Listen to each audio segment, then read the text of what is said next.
Halo adik-adik, apa kabar? Abang harap kalian dalam keadaan yang sehat ya. Nah, di sini dengan Bang Anton akan mengajarkan tentang mengampuni orang lain.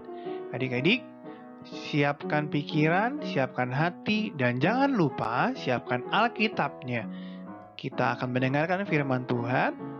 Sebelum kita mendengarkan firman Tuhan, kita akan berdoa bersama yang akan dipimpin oleh adik kita Eduardo Marbun dari kelas 2. Mari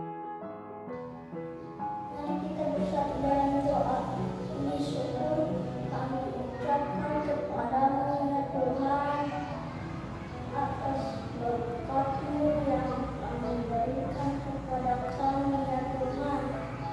Tuhan, kami akan memulai ibadah online. Lindungi kami ya Tuhan dari iblis ya Tuhan. Tuhan, lindungi kami, lindungi kakak-kakak sekalian, lindungi pendeta dan seluruh jemaat KBP Serpong ya Tuhan. Tuhan, jauhkan virus corona ini agar kami bisa berkumpul lagi di gereja ya Tuhan. Tuhan, dosa-dosa kami hapuskan ya Tuhan. Di dalam nama Yesus kami berdoa. Amin. Firman Tuhan minggu ini diambil dari Yesaya 53 dari ayat 3 sampai 7. Untuk firman Tuhan akan dibacakan oleh adik kita Sophie Sialagan. Yesaya 53 ayat 3 sampai 7. Ia dihina dan dihindari orang seorang yang penuh kesengsaraan dan yang biasa menderita kesakitan. Ia sangat dihina sehingga orang menutup mukanya terhadap dia. Dan bagi kita pun dia tidak masuk hitungan. Tetapi sesungguhnya penyakit kitalah yang ditanggung-Nya, dan kesengsaraan kita yang dipikul-Nya. Padahal kita mengira dia kena tulang, dipukul dan ditindas Allah. Tetapi dia tertikam oleh karena pemberontakan kita. Dia dilumpuhkan oleh karena kejahatan kita. Ganjaran yang mendatangkan keselamatan bagi kita ditimpakan kepadanya, dan oleh bilu-bilunya kita menjadi sembuh. Kita sekalian sesat seperti domba, masing-masing kita mengambil jalannya sendiri. Tetapi Tuhan telah menimpakan kepadanya kejahatan kita sekalian. Dia dianiaya, tetapi dia membiarkan diri ditindas, dan tidak membuka mulutnya seperti anak domba yang dibawa ke pembantian. Seperti induk domba yang keluh di depan orang-orang yang menggunting bulunya, ia tidak membuka mulutnya. Nah, adik-adik, tadi kita sudah mendengar firman Tuhan yang dibacakan dengan baik oleh adik kita Sophie Sialagan. Kita akan mengenal Alkitab lebih baik dengan mendengar pengenalan Alkitab. Adik-adik, siapa yang tahu Yesaya? Nah, Yesaya 53 adalah bagian dari Yesaya pasal 49 hingga 55. Yesaya ini berbicara tentang hamba Tuhan. Nah, jarak waktu antara Yesaya dan Yesus adalah 700 tahun. Peristiwa penyaliban Tuhan Yesus terjadi 700 tahun setelah kitab Yesaya dituliskan. Wah, lumayan lama ya. Nah, untuk mengawali firman Tuhan kali ini, Abang akan bercerita mengenai kisah penyaliban Tuhan Yesus. Awalnya, Tuhan Yesus mengasihi semua orang. Lalu, Tuhan Yesus juga menyembuhkan banyak orang sakit. Ada yang matanya buta, ada yang mata lumpuh, dan lain-lain. Bisa kita lihat gambarnya, Tuhan Yesus kok ditangkap? Nah, Tuhan Yesus menyatakan bahwa Dia adalah Allah. Tetapi banyak orang tidak percaya, lalu menangkap Tuhan Yesus, menganggap Tuhan Yesus adalah orang yang jahat.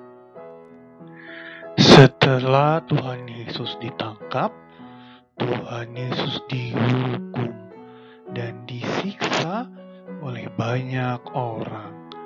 Tuhan Yesus dipaksa membawa kayu salib.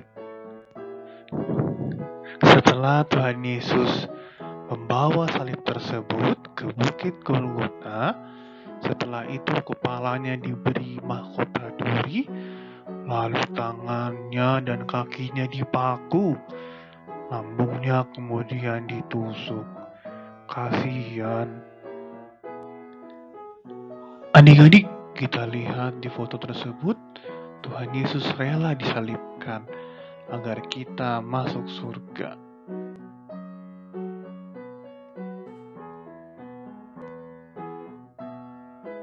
Nah, adik-adik, dalam cerita tadi apa yang bisa kita pelajari ya?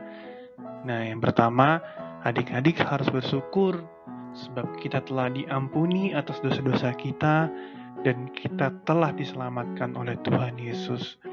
Tuhan Yesus mengalami penderitaan, mengalami kesakitan. Tuhan Yesus disalibkan untuk menggantikan kita. Tuhan Yesus disalibkan bukan karena kesalahannya, tetapi karena dosa-dosa kita sebagai manusia. Adik-adik, Tuhan Yesus itu telah menyelamatkan kita dari hukuman dosa. Tuhan Yesus sebenarnya tidak bersalah, tetapi karena menggantikan dosa kita, Tuhan Yesus mau menyelamatkan kita dengan disalib. Lalu Tuhan Yesus membawa kita kepada kebenaran melalui firman Tuhan yang diberikan melalui Alkitab. Adik-adik, jangan lupa sering baca Alkitab ya.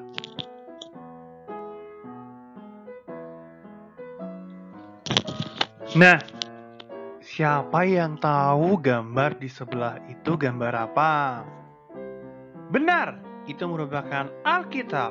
Nah, adik-adik, siapa yang tahu Alkitab? Pasti sudah tahu dong ya. Alkitab adalah kitab yang berisi kebenaran firman Allah. Nah, adik-adik, kita harus bersukacita karena kita bisa belajar Alkitab yang berisikan kebenaran dan menuntun pada jalan kebenaran, keselamatan dalam firman Tuhan. Nah, tadi kan kita sudah melihat bahwa Tuhan Yesus disalib dan kita juga bisa belajar firman Tuhan dari Alkitab. Nah, adik-adik, apa yang bisa kira-kira adik-adik lakukan dalam kehidupan sehari-hari untuk mengaplikasikan firman Tuhan tersebut?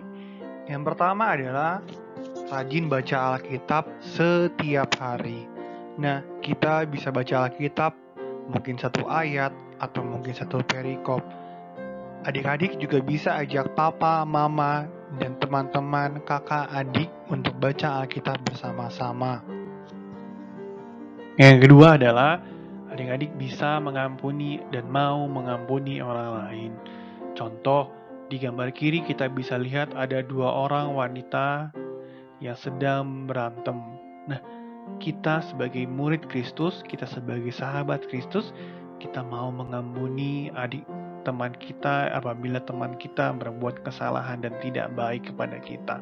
Nah, siapa yang mau mengampuni orang lain, pasti dia anak Tuhan Yesus yang baik.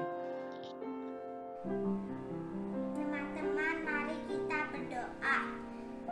Terima kasih Tuhan karena untuk penyertaan-Mu selama kami mengikuti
selamat kami yang hidup.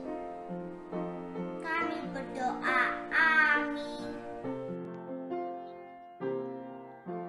Selamat hari Minggu adik-adik. Salam kasih dari abang kakak GSM kelas 1, 2, 3 Sekolah Minggu HKBP Serpong.